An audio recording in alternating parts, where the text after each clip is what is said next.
Você conseguiria imaginar que uma das maiores redes varejistas do Brasil começou em apenas 45 metros quadrados, com um balcão, um funcionário e um sonho em Brusque? A história da Havan é exatamente isso. Uma aposta pequena, nascida em uma cidade com tradição têxtil, que cresceu até virar um símbolo nacional de expansão, identidade e persistência. Tudo começa em 26 de junho de 1986.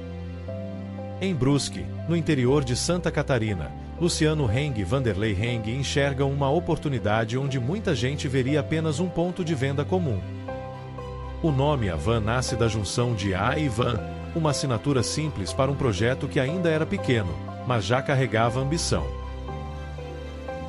Brusque não era um acaso.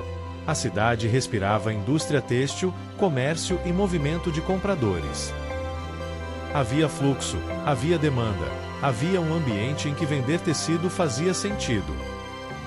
A Havan surgiu ali, no lugar certo, no momento certo, mas isso sozinho não constrói um império. O que transformou aquela loja em algo maior foi a capacidade de ler o mercado antes dos outros. No início, o desafio era o mais básico e, ao mesmo tempo, o mais difícil: sobreviver. Em uma operação tão pequena, cada venda importava, cada cliente contava, cada decisão pesava. A empresa precisava crescer sem perder controle, ganhar espaço sem perder identidade. E, como acontece com muitos negócios nascentes, o primeiro grande obstáculo foi perceber que o sucesso local também cria pressão. Com o aumento do movimento e a diversificação dos produtos, a primeira loja começou a ficar pequena. Em 1989, a empresa dá um passo importante e inaugura uma nova sede na rodovia Antônio Reil, no centro de Brusque.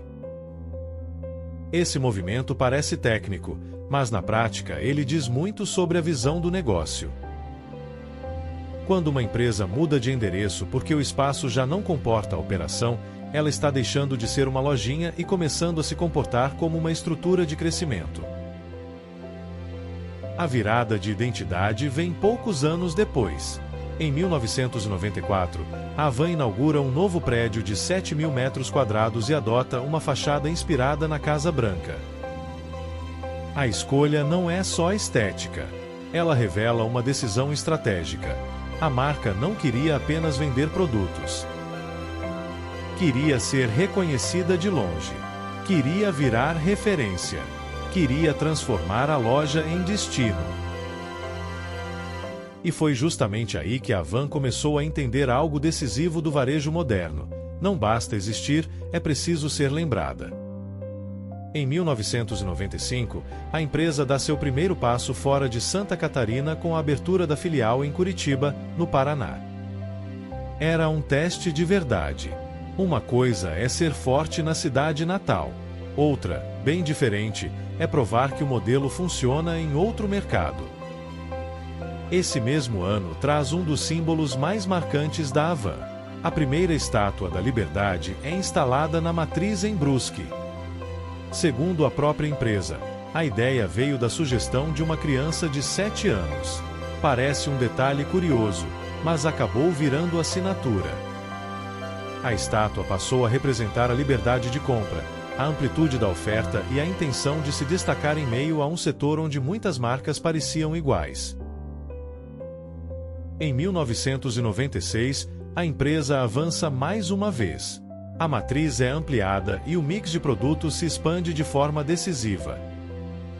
Além de tecidos, entram eletrônicos, brinquedos, ferramentas, utensílios domésticos e importados. Esse é o momento em que a Havan deixa definitivamente de ser apenas uma loja de origem têxtil e se consolida como loja de departamentos. A lógica muda. O cliente já não vai ali só por um tipo de produto. Vai pela variedade, pela experiência e pela confiança na marca.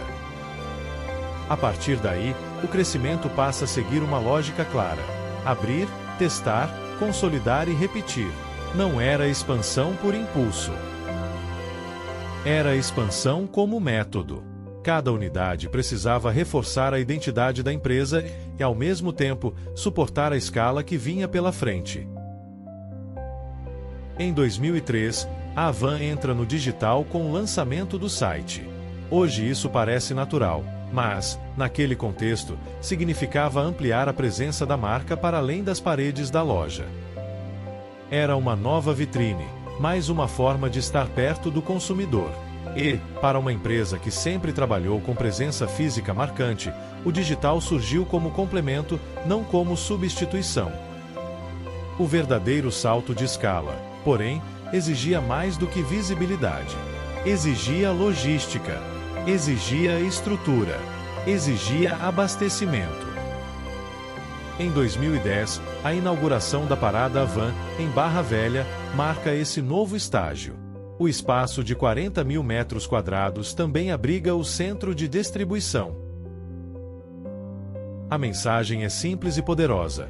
Não existe expansão consistente sem uma engrenagem capaz de sustentar o crescimento. A essa altura, a Havan já não era apenas uma rede de lojas. Era um modelo. E modelos bons são aqueles que conseguem se repetir sem perder força. Em 2012, a empresa chega a 50 megalojas. O número não é só simbólico.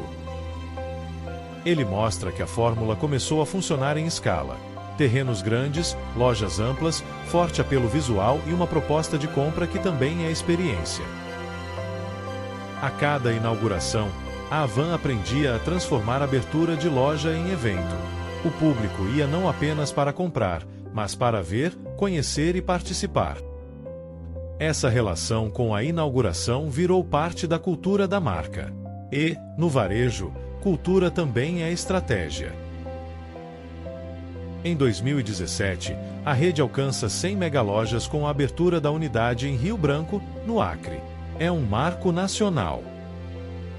Do sul ao extremo norte, a empresa mostrava que já tinha atravessado fronteiras geográficas e simbólicas.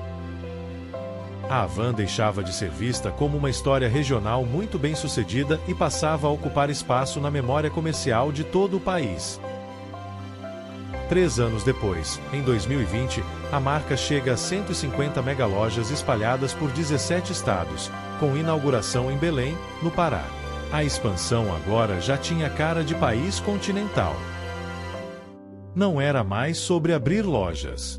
Era sobre construir presença nacional. Sobre estar em diferentes realidades e, ainda assim, manter a mesma identidade. Em 2021, a Havan completa 35 anos com faturamento recorde de 13 bilhões de reais, 168 filiais e cerca de 22 mil colaboradores. Esses números ajudam a entender a dimensão do negócio. Mas eles também revelam algo maior.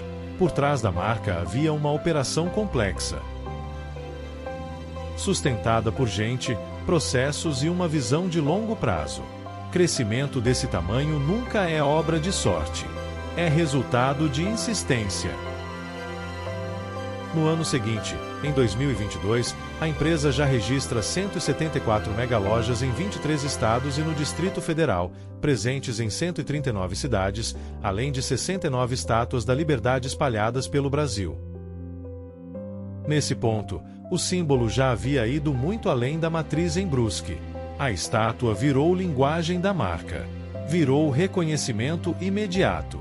Virou presença. E a Havan também passou a entender o peso da própria imagem pública. Luciano Heng se tornou um personagem conhecido do grande público, e a empresa usou essa exposição para reforçar sua identidade nacional. Em vez de fugir do debate sobre origem e pertencimento, a marca respondeu com campanha e mensagem clara.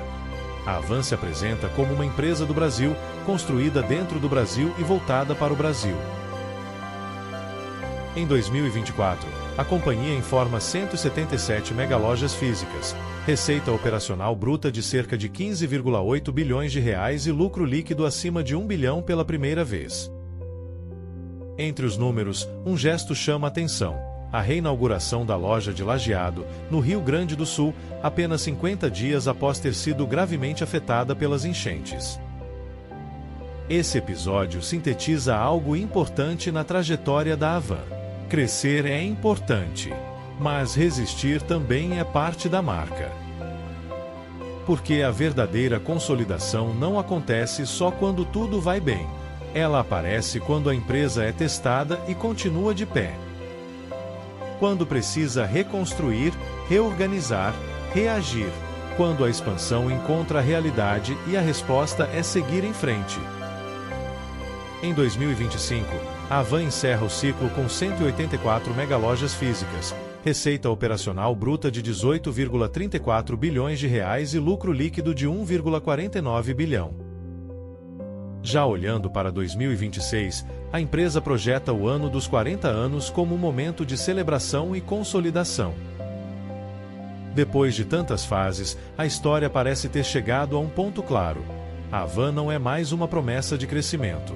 É uma presença consolidada no varejo brasileiro. E talvez seja justamente isso que torna essa trajetória tão marcante. A Havan começou pequena, em Brusque, com poucos recursos e muita ambição. Enfrentou limites, testou modelos, construiu identidade, abriu caminhos e aprendeu a expandir sem perder a marca de origem. De uma loja de tecidos a uma rede nacional, sua história resume uma ideia poderosa. Quando visão, persistência e consistência caminham juntas, um negócio local pode se transformar em referência para o país inteiro. Inscreva-se no canal e comente sua primeira loja Havan.